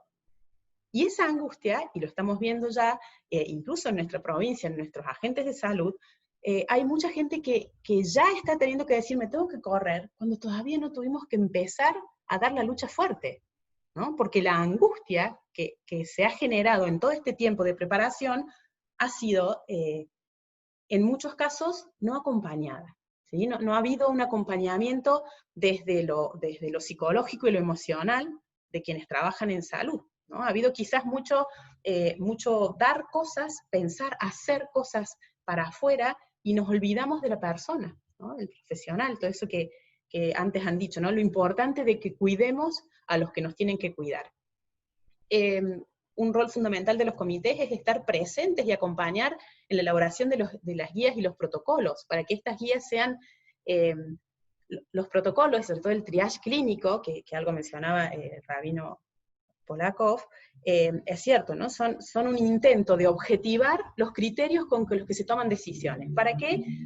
Para que no quede sujeto a lo que a mí se me ocurre, ¿no? El triage pretende esto, hacer una serie de criterios objetivos, que pretenden ser neutrales, difícil, no se puede, pero hay una serie de score y demás que los médicos aplican a la hora de la toma de decisiones, pero no pueden estar vacíos de todas estas miradas de la bioética, insisto, de todas estas cuestiones del derecho de las personas, del respeto a la dignidad de la persona, deben estar inundados de esta mirada bioética las guías y los protocolos de los equipos de salud. No pueden ir por separado, ¿no? En el caso concreto de la provincia de Córdoba, el COE central pidió y convocó a un grupo de expertos para que elaboraran el protocolo, el triage clínico, ¿no? Expertos en terapia intensiva, para elaborar las guías clínicas, y también convocó a otro grupo, y conmigo están aquí presentes también algunos de los que han participado allí, donde pudimos elaborar recomendaciones bioéticas para que acompañen todo esto. Pero no solo en el momento del triage, en el momento en que no hay recurso, en el momento en que la situación está al límite, sino que estas recomendaciones vienen desde el comienzo, desde cuando tuvimos que planificar qué íbamos a hacer. Porque la bioética no es solo ahora, para si tengo que decidir quién vive y quién muere, que en realidad tampoco es eso, ¿no? Por suerte, no nos toca a nosotros decidir quién vive y quién muere. Lo que nos toca decidir es a quién asigno un determinado recurso, y tenemos que estar todo el tiempo al lado de todos los pacientes, ¿no? Que acá también se dijo, nunca abandonar a ningún paciente, nunca que no le pueda entrar en un respirador no quiere decir que no lo voy a asistir, no quiere decir que no lo voy a cuidar, no quiere decir que no le voy a dar las medidas de sostén que se pueden dar, y por supuesto además suspender las medidas básicas de sostén, que son los cuidados paliativos. Una breve cuestión muy concreta, un caso real de una sobrina mía que vive en París, que tiene una grave discapacidad, una persona adulta, y que hace cosa de 1 mes y medio nos avisaron que había empezado con fiebre, le habían diagnosticado que era COVID positivo, y que a su mamá le habían informado que, dada su condición de discapacidad, por supuesto no era una paciente que iba a entrar a terapia intensiva, y que bueno, que confiara mucho en Dios, y que vieran qué iba a pasar. Ese fue el mensaje que le dieron a su madre. Entonces mi cuñada nos cuenta toda esta situación que estaba pasando, y entonces yo pregunto, porque uno puede con su genio desde la profesión, ¿pero qué? ¿Dónde está? ¿En su casa? No, por supuesto, está internada, tiene oxígeno, tiene antibiótico, tiene todo el resto del soporte. Lo único que no le hicieron fue intubarla. En 72 horas se fue de alta y volvió a la institución donde ella está internada, ¿sí? Entonces, me parecía importante esto porque a veces nosotros creemos, porque tanto nos dicen en los medios, que si a una persona con COVID positivo que está con dificultad respiratoria, no importa qué estilo, no le intubaron, se va a morir, ¿no? Entonces, no nos quedemos con eso, tenemos mucho para brindar y tenemos la obligación de brindar la asistencia en todo momento, porque muchas personas con ese soporte, quizás no respiratorio, sino con todas las otras medidas de sostén, logra vencer el virus y logra recuperarse. Entonces no se trata de no calificar para la terapia intensiva, listo, se acabó el esfuerzo, ¿no? Al contrario, tenemos que brindar a todos, y por eso hay que esforzarse por armar muy bien no solo las áreas críticas, tenemos que tener muy bien armadas las salas de internación común, tenemos que tener previsto cómo acompaño al paciente que puede estar en el domicilio, tenemos que tener previsto cómo cuido al que en su propio domicilio no tiene las condiciones, ¿no? Porque vieron que está pasando en el caso concreto de la provincia de Buenos Aires, la ciudad, que son lugares donde a veces la gente no tiene la posibilidad de aislarse, y entonces el Estado tiene que ver de qué manera brinda esas condiciones, porque eso también corresponde, ese es el tratamiento adecuado para esa persona, no solo pensar en el respirador. Y bueno, y ante todo garantizar el respeto de los derechos de las personas, y ahí estamos todos, insisto, están los pacientes, están los familiares, y estamos los profesionales de la salud. Algunos factores que ya fueron mencionados, ¿no? Acá hablamos de justicia distributiva, planificar a tiempo. Yo insisto que me parece que eso es lo más importante. El tiempo que hemos tenido y que teníamos la obligación de optimizar ese tiempo, para tener preparado el sistema de salud para brindar una respuesta adecuada a todo el que la necesite. La cuestión de los recursos escasos y los recursos limitados, y el factor edad, que como bien mencionaron antes, en algunos lugares dijeron, listo, más fácil, más de 80, más de 90, chao, quedó afuera, dicho así concretamente, y por suerte, fueron muchas las voces que se levantaron y dijeron, no, momento, no puede haber un único factor excluyente. Los criterios deben ser tomados de tal manera que sea la suma de factores. Entonces, a lo mejor una persona de 90 años, porque tiene consigo un montón de otras comorbilidades, no calificará para entrar a un respirador, pero no solo porque tiene la edad que tiene, sino por su condición, por las otras patologías. Entonces hay una suma de factores que son los que determinan la toma de decisión. Esto para ir como abreviando, ¿cuáles serían algunas sugerencias? Esto un poco es trabajo elaborado en este grupo que brindó un informe para el COE, también lo hemos elaborado en la Comisión de Bioética del Consejo de Médicos, también hemos estado leyendo muchos documentos que se han creado en asociaciones de bioética que mencionó el padre Torres, la española ha trabajado mucho, la gente de Italia, digamos, por suerte estamos todos como en la misma sintonía. En general los criterios a considerar tienen que ver con esto, la justicia como equidad, el intento de maximizar el beneficio, tratar de ayudar y de salvar la mayor cantidad de vidas posibles, por supuesto, la responsabilidad entendida no solo como del equipo de salud, con la obligación de brindar atención y demás, sino también como cada uno de nosotros, como parte de la sociedad. Un concepto que es fundamental y que algo se mencionó antes es el respetar las decisiones de los pacientes, ¿no? Entender que puede haber pacientes que rechacen un tratamiento, y esto habitualmente uno trabaja para que se respeten si existe una voluntad anticipada, si hay un rechazo de tratamiento, si el paciente, aunque no lo haya dicho antes, pero ahora frente a la situación en que está, prefiere quedarse en su casa o prefiere estar con su familia, que la emergencia y la pandemia no nos haga caer en la tentación de decir, no pregunto, el paciente no puede opinar. Debemos seguir teniendo en el centro de nuestra atención al paciente, a su deseo, a su voluntad, y siempre que eso no ponga en riesgo a otros, hay que respetarlo.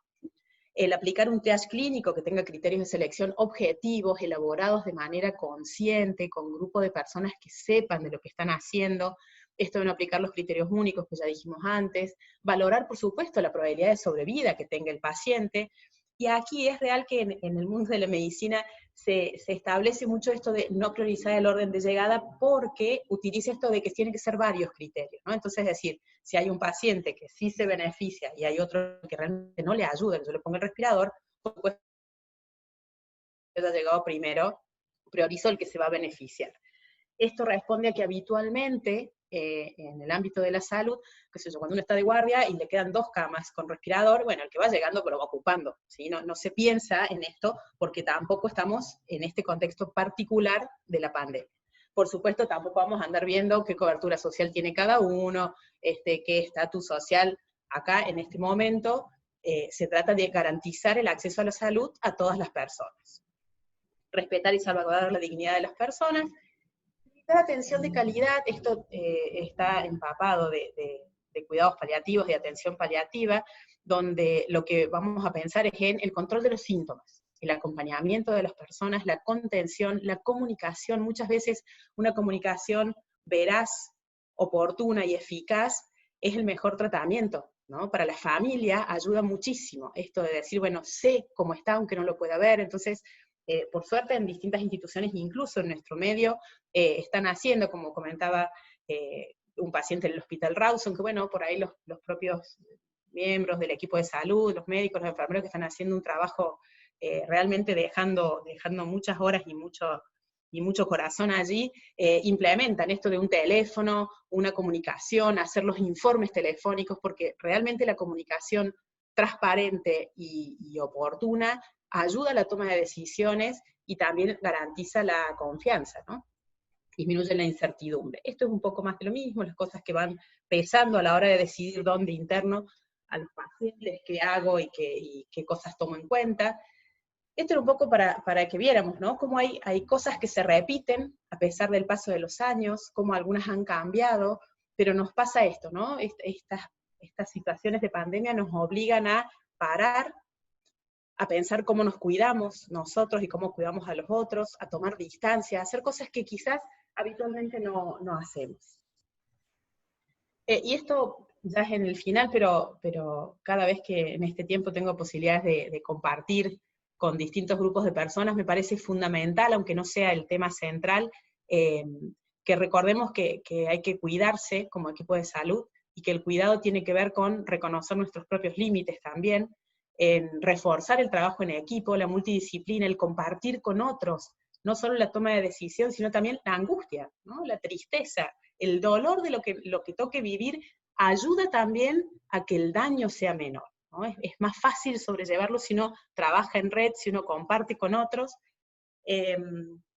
Recordar que, por más que por ahí nos lo hagan creer, en realidad no somos héroes, pero tampoco somos mártires. Entonces tenemos que cuidarnos, tenemos que garantizar que nos den las medidas de control necesarias, los equipos de protección adecuados para hacer bien nuestro trabajo, porque somos eso, somos personas que hemos elegido una profesión y queremos hacer bien nuestro trabajo. Y eso supone cuidar a otros, ¿no? Curar si se puede, pero si no, siempre aliviar y acompañar. Entonces, recordar eso, que nos tenemos que cuidar primero nosotros, y después, por supuesto, está muy bueno que la sociedad nos cuide y nos valore, pero empieza por ser conscientes nosotros de nuestros límites, de saber cuándo tenemos que corrernos, cuándo hay señales que dicen que estamos llegando al límite, tanto en lo físico como en lo psicológico, para poder prevenir el desgaste emocional y el burnout. Y sobre todo aprovechar esta guía que supone la práctica sanitaria de todos los días desde la perspectiva de derechos humanos, de la ética del cuidado y de la humanización de la atención, que creo que es lo que más nos ayuda para hacer bien nuestro trabajo. Y más que nunca, la prioridad va a ser lo que desde la bioética siempre fomentamos, pero hoy debe ser más que nunca, el cuidado de los vulnerables y de los que ya están vulnerados por la enfermedad, por la pobreza, por la falta de accesibilidad, y tratar de que se garanticen los derechos de todos, buscando la mejor calidad de vida posible y sobre todo la mejor calidad de atención que podamos dar y que esté a nuestro alcance. Bien, un par de cosas que anoté aquí a medida que iba escuchando, por ahí aclarar, solo porque si no un par de colegas me matan si no digo algo al respecto.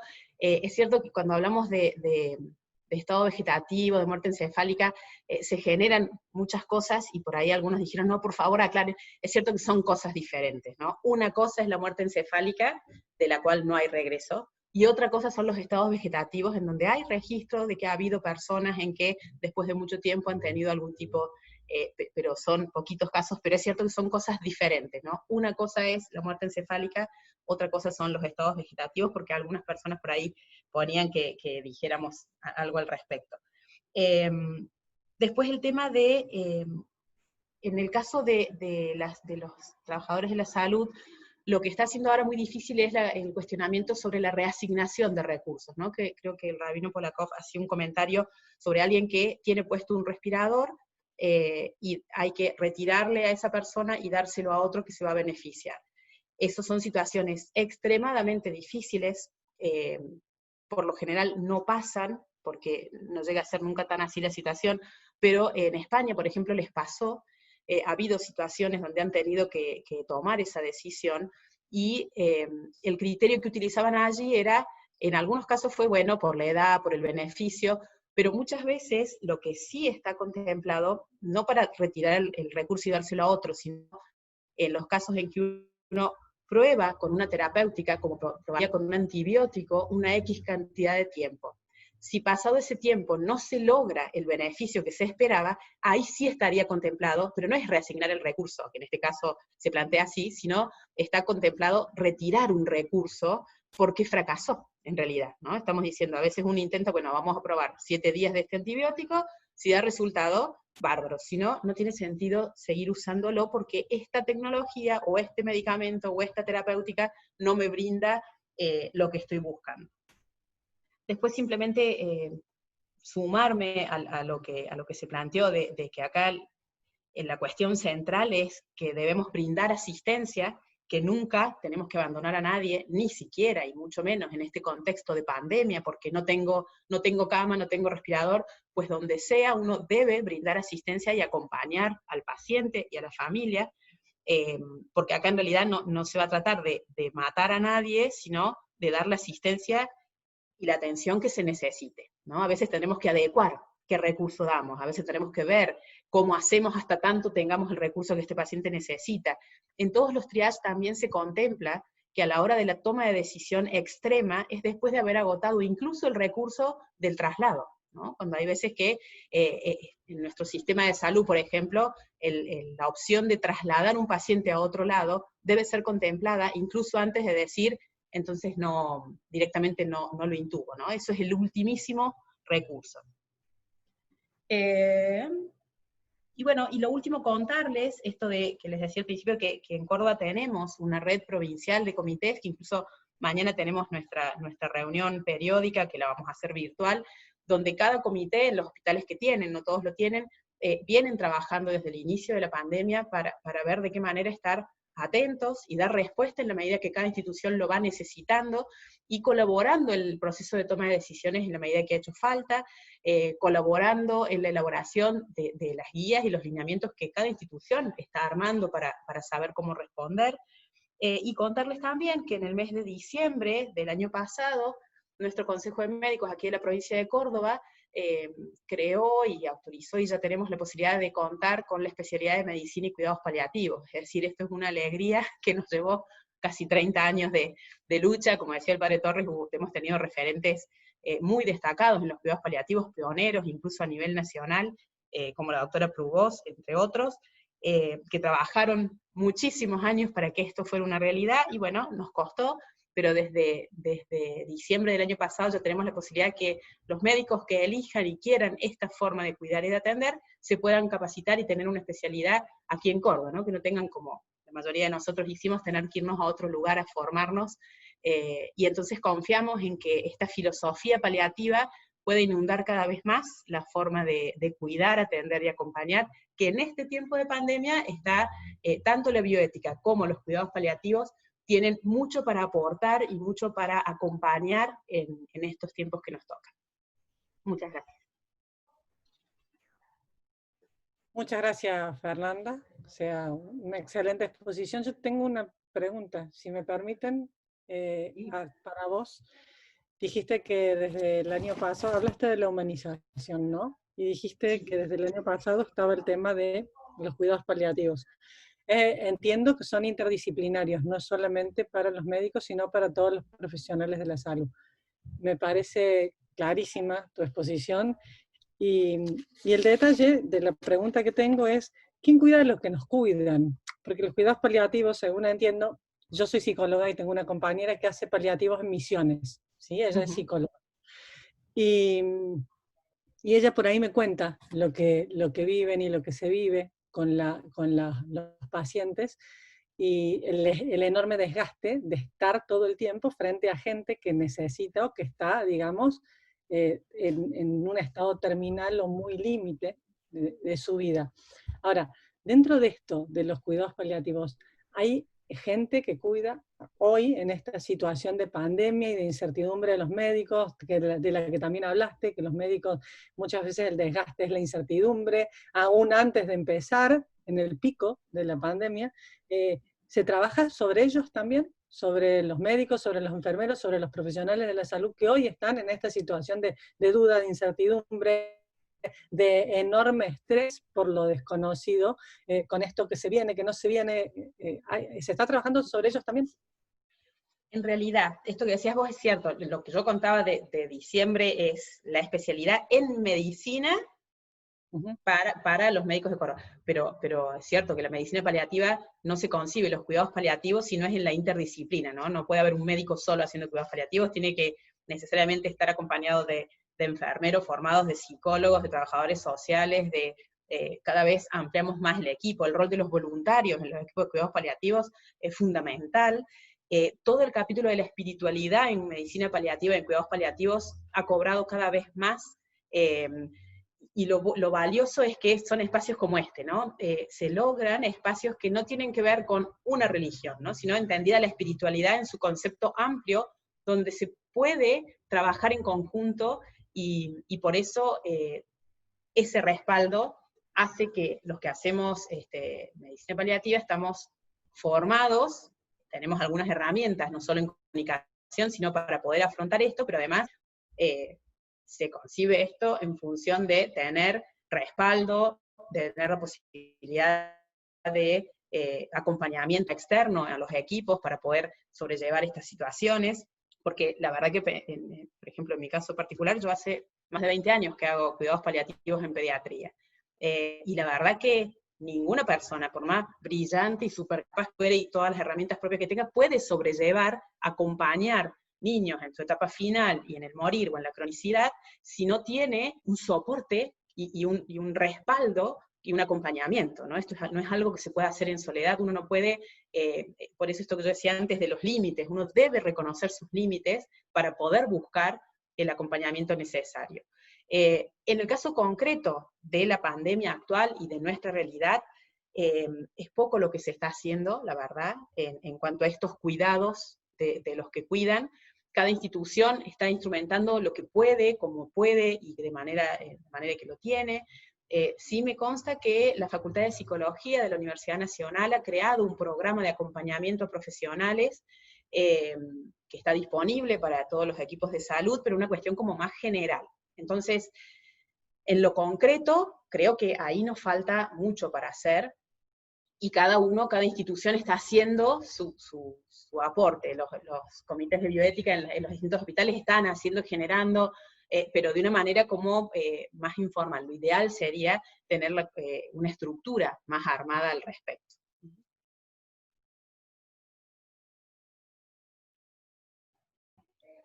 Muchas gracias. Muchas gracias. Bueno, gracias Fernanda, perdón, en un momento se me cortó y no te pude presentar justo cuando estabas empezando, perdón.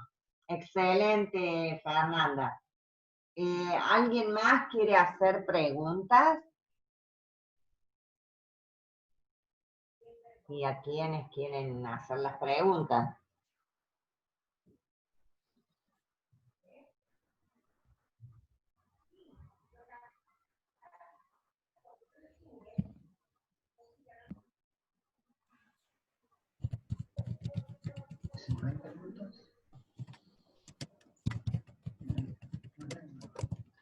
¿Alguien más? ¿Alguna pregunta?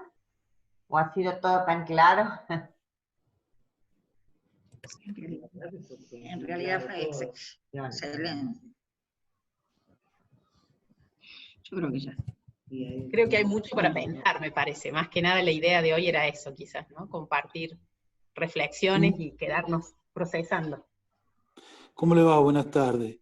Yo soy de San Juan, médico del Hospital de San Juan.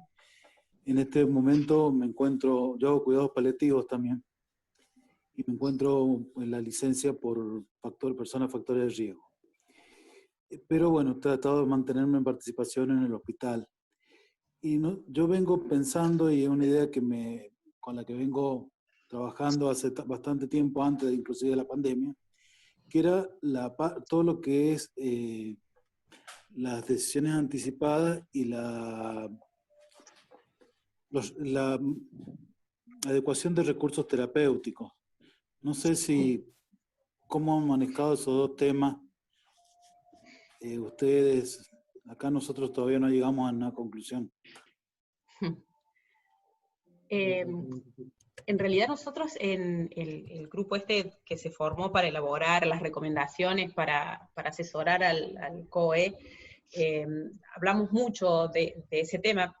Córdoba en particular tiene una ley específica que regula el registro de voluntades anticipadas, que funciona en el Hospital Córdoba, y entonces algunas personas habían sugerido que aprovecháramos esta ocasión para reforzar ese tema, y la verdad que en este grupo, que somos 8 personas, entre las cuales hay médicos, hay filósofos, hay bioeticistas, abogados, un grupo diverso.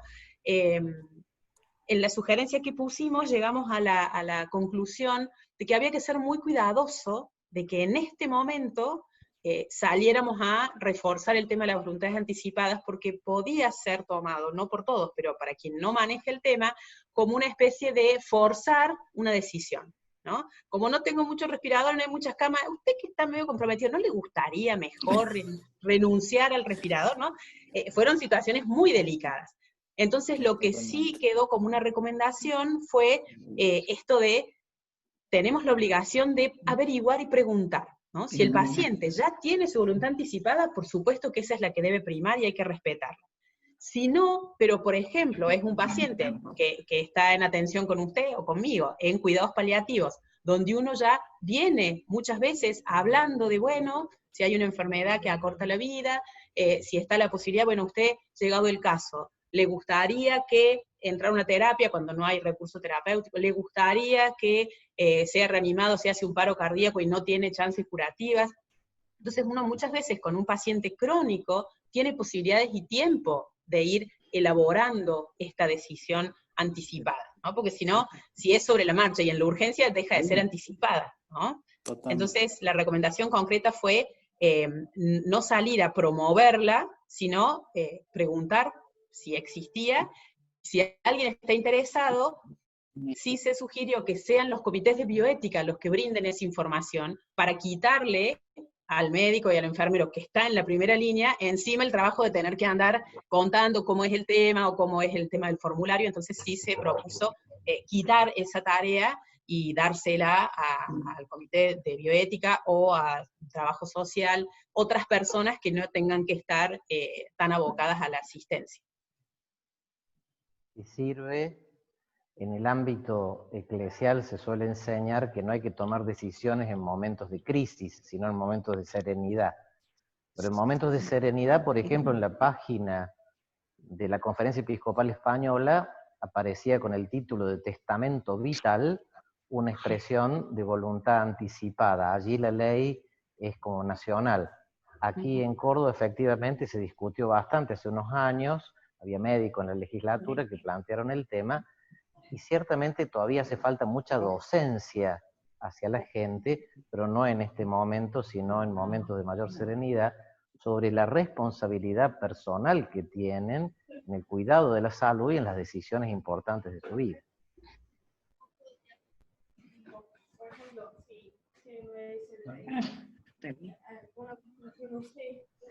¿Alguien más? Excelente. Muchas gracias, Pedro y Fernanda. ¿Alguien más? Simplemente porque no participamos habitualmente en estos espacios, darles gracias de corazón y animarlos, porque creo que este momento nos tiene que hacer crecer. Es cierto que en estos momentos aparece lo mejor y lo peor de muchas personas. Yo anhelo que pueda aparecer lo mejor, y creo que en Córdoba tenemos que dar gracias de que se está haciendo muchas cosas y se está reflexionando también para hacerlas mejor. Entonces, gracias por este espacio y sigamos caminando juntos, que eso nos va a hacer bien como sociedad y a todos. Dios los bendiga mucho. Muchísimas gracias, muchas gracias por sus palabras. Y bueno, las dos sociedades, tanto la Sociedad de Medicina Legal de Córdoba como la Sociedad de Medicina del Trabajo, están para colaborar con ustedes y tienen las puertas abiertas de nuestra sociedad para todo lo que podamos ayudar y colaborar con ustedes. Han sido clarísimos y les agradezco profundamente haberse tomado el tiempo y la dedicación para poder dar estas charlas, y muy enriquecedoras, realmente.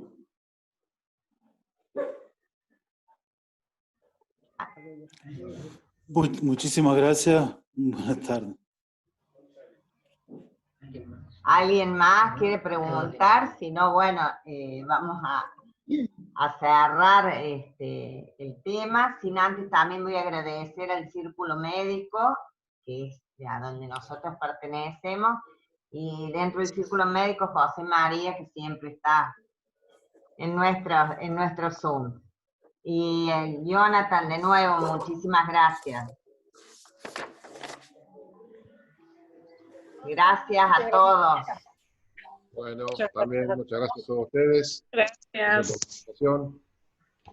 Gracias, muchísimas gracias. Y bueno, la palabra de Padre Pedro, las finales de él realmente expresa todo lo que nosotros, cada uno de nosotros como religiosos podemos decir. Así que bueno, muchas gracias Padre y muchas gracias a todos los que han estado presentes.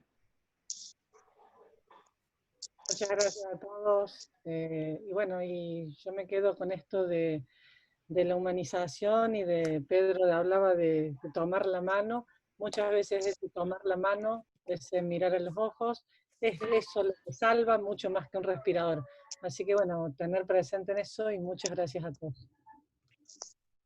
Gracias a todos por participar. Muchas gracias.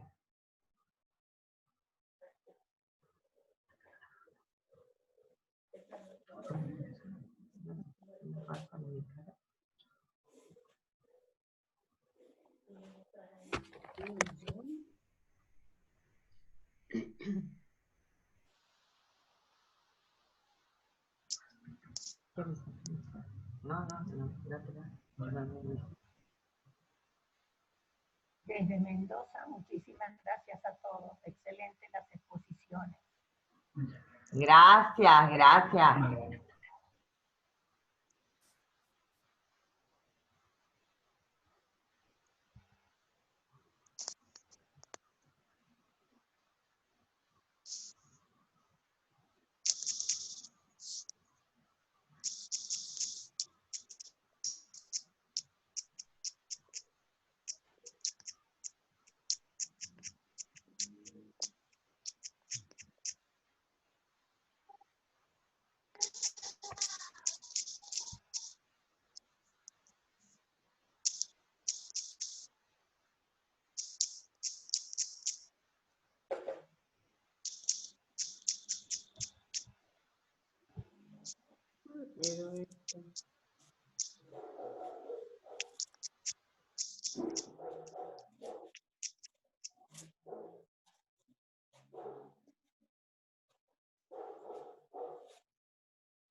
Gracias, Susi. Que tengan buenas noches.